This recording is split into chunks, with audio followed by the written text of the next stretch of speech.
testifying hundreds of times under oath, there is no way that I could see that he would be found guilty of these crimes. I would be amazed if they found him guilty um, on these crimes, bro, because the defense has done a fantastic job of creating reasonable doubt, and that is their job. And it's the government's job to prove that he is guilty beyond a reasonable doubt, which in this case, I'm sure all of you guys can agree, there's quite a bit of reasonable doubt here. So I don't foresee the jury's going to deliberate for too long. Christmas is right around the corner.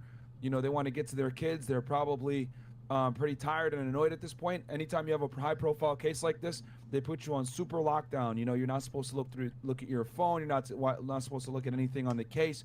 You know, you're really restricted in what you can do when you're a juror on high-profile cases like this. You know, a lot of people tend to think, oh, the O.J. Simpson case, for example, like how could they find O.J. innocent? But what a lot of people don't realize is during that O.J. Simpson case, there was a lot of information that the jury wasn't necessarily privy to because they couldn't go ahead and watch the news. They couldn't watch any type of coverage. They were only allowed to take in what was given to them at trial. And I don't foresee anything different in this situation. Of course, we live in an age of social media, but I don't foresee them deliberating for long. And that's my take on it personally. Hey, so I'm glad you said that because I wanted to kind of ask you about that angle, right? You know, you've been involved with many cases, and I'm pretty sure probably also your fair share of like high profile cases. Obviously, you know, just using my brain here, like you know, right now on the screen is like a bunch of supporters outside the court with a "We Stand with Meg," you know, just like a huge banner, right? I would imagine that's not where the jury's coming through, but like. So the jury's probably not seeing these people, so they probably come to a private entrance. But still, like the tone around even LA and everybody and all the media that's kind of surrounding it. Is it any way that you believe that maybe that seeps into like maybe the psyche of the jury? Yeah, of course. You know, one thing that kind of sucks is that, you know, humans are human beings, and that means that you're always prone to human error. And, you know, remember how we had a discussion last time? There's a reason why the prosecution made Meg go on, take the stand, and come in from a strictly victim mindset. Her facts didn't have to be on point. If you guys notice, her facts versus what the prosecution had given on opening statements actually contradicted one another, but they're not too concerned with that because their job was to draw at the heartstrings. So, you know, and that's what they're trying to do. They're trying to go at the heartstrings. They're trying to say, hey, listen, I know the facts say this necessarily, where there's conflicting testimony, and we're not necessarily sure if Tori was the shooter, but understand that we have a black woman here that was the victim, and she says this guy shot her, so therefore we need you guys to believe that this guy shot her. And that's their job, is to go ahead and appease at the heartstrings. But hopefully, you know, the jury's able to see the facts and see that there, quite frankly, isn't enough evidence here to convict this man. It appears, and I don't know if you see, there was like a checklist that Kathy Todd, which is the prosecutor, put in her closing statements to say, hey, well, these are the things we have going for us. Let's attack each one. Do it. Say again? I said let's cover each piece of evidence because each one is pretty weak if you go through it. Let's go through it. Okay, great. And by the way, chat, if you're wondering, we are waiting for a verdict.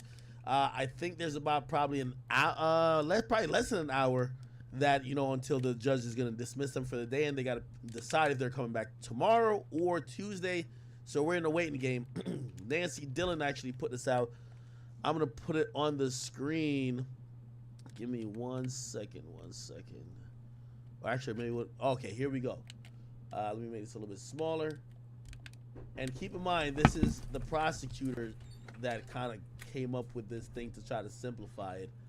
I don't know if you have to wait for the stream to update that you can see it, but yeah, I can see it. Okay, I can see perfect.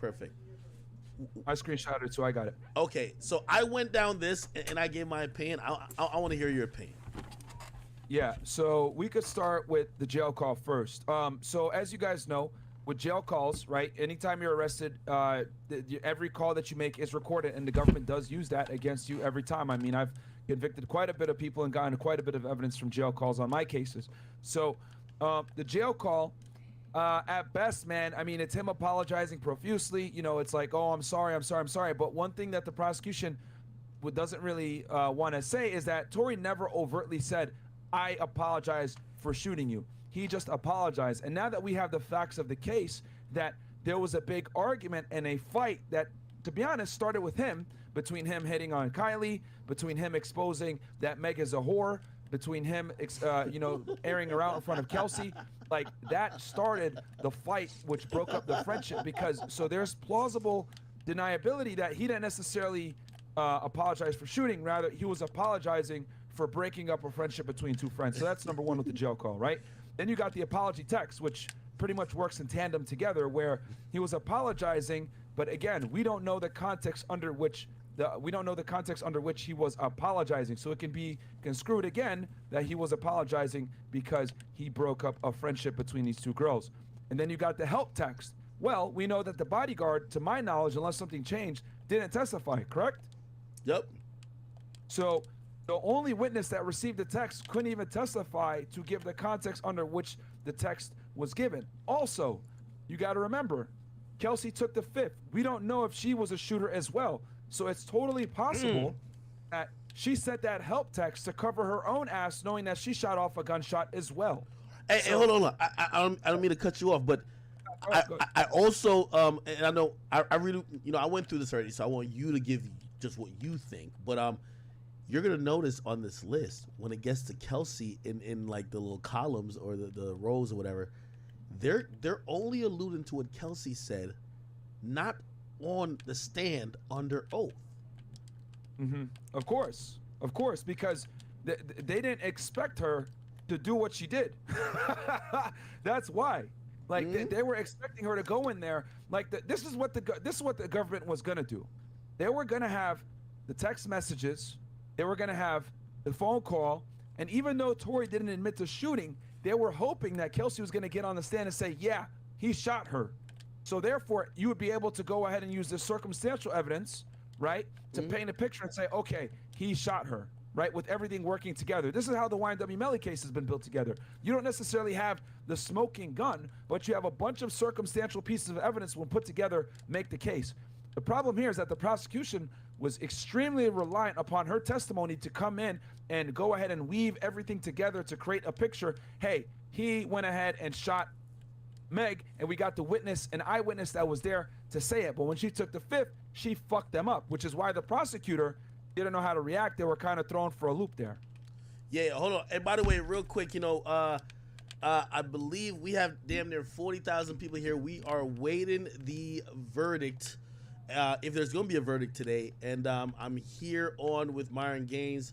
He has a channel called Fedit 1811. I got to show my man some love. I'm showing his channel on screen, and hold on, let me put it on screenshot. It's on screen. You guys go check him out.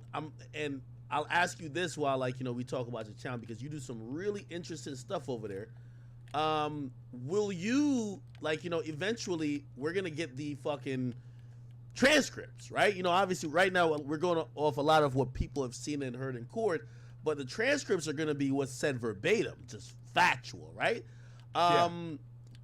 No matter what unless it kind of goes the way, we already feel like it's about to go, do you think that's something that your channel, because again, what people also don't know, they said, oh, Ack must have been in the discovery to get like some police reports. I keep saying, all that credit goes to you. You've been doing extra digging. You're utilizing resources. And by the way, these things is not, you're a former federal agent, so it's not like you're trying to break the law. These are public accessible things. You just got to put in some elbow grease and some legwork to get. Would you get the transcript for this entire thing when it's all said and done? Yeah, I mean, I definitely could. I think some of these the bloggers have done a fantastic job of covering this thing. Like Lawyers for Work, Mo Gagnat has done a fantastic.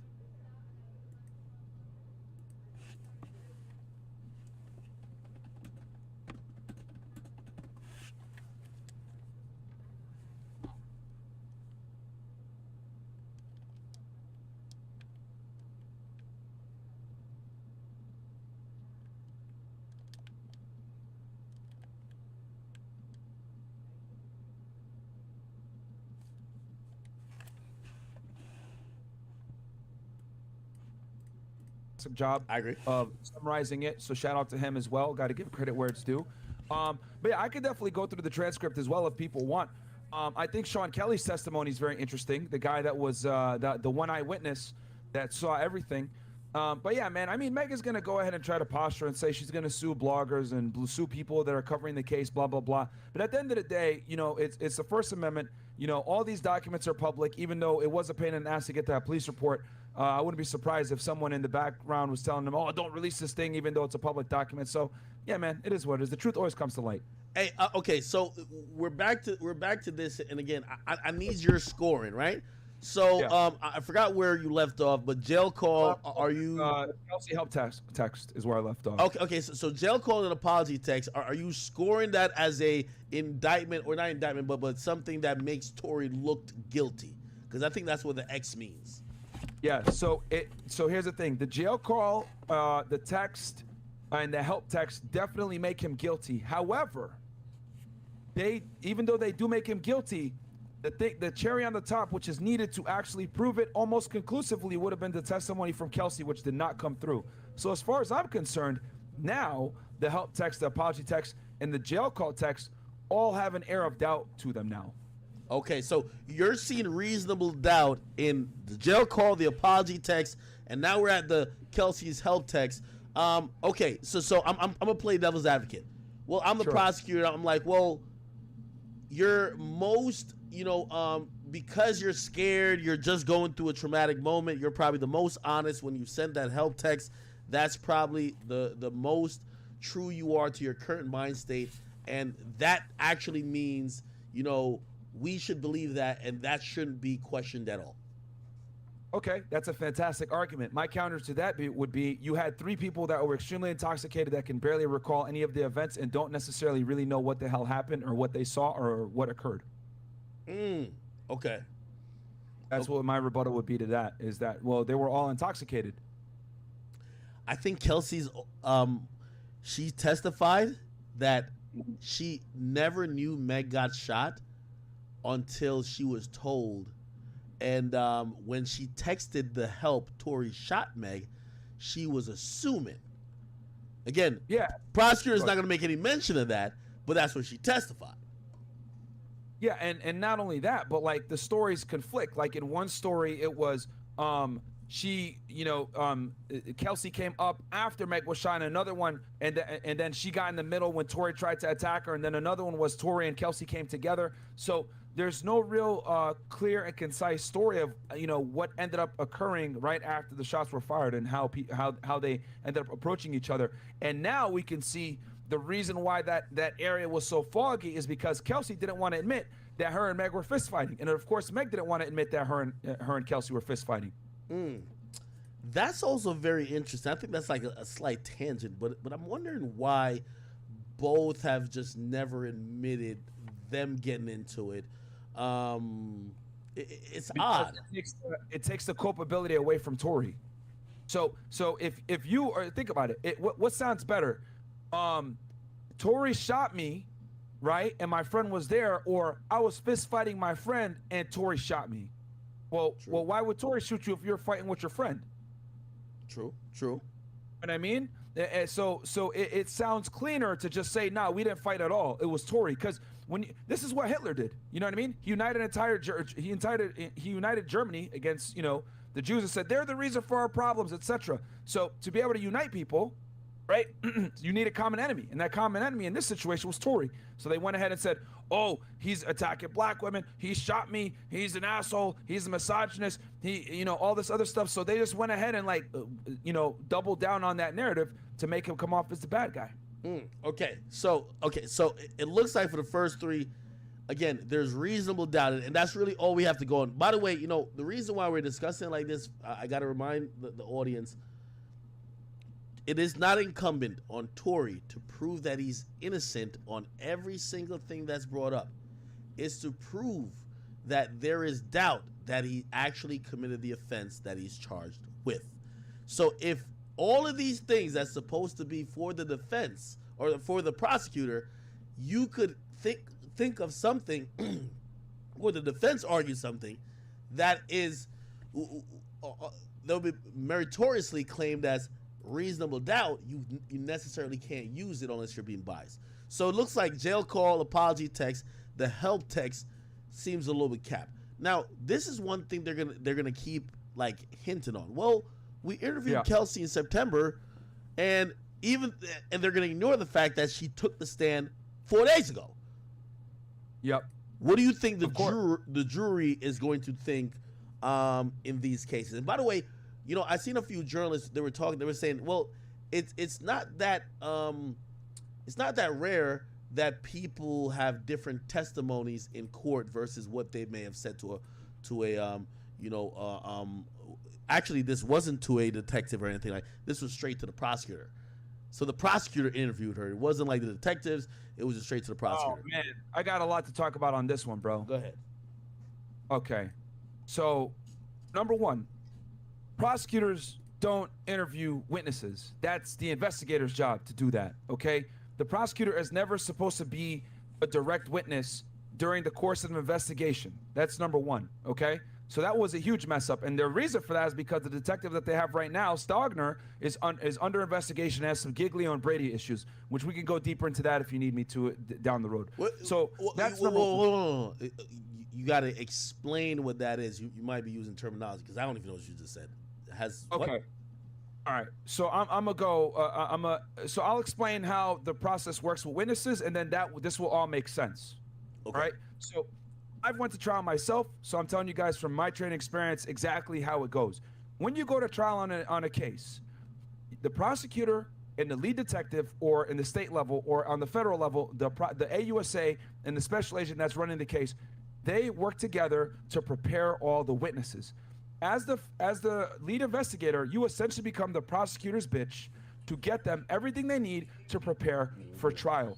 You basically, your job at that point, after you indict, now it's on the prosecutor. So the prosecutor, excuse me, you need to get them everything that they need.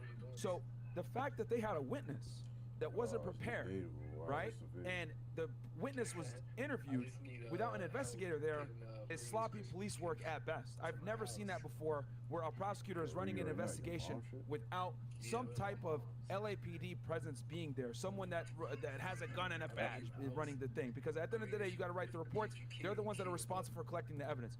So that's number one. Number two, before trial, you're supposed to prepare all of your witnesses. And that means you bring them in, you go ahead and ask them questions about their past, you ask them questions about, okay, this is what's probably going to happen, etc. You prepare them because most people are not prepared to testify in front of a jury, so you need to let them know how it works. Then, all the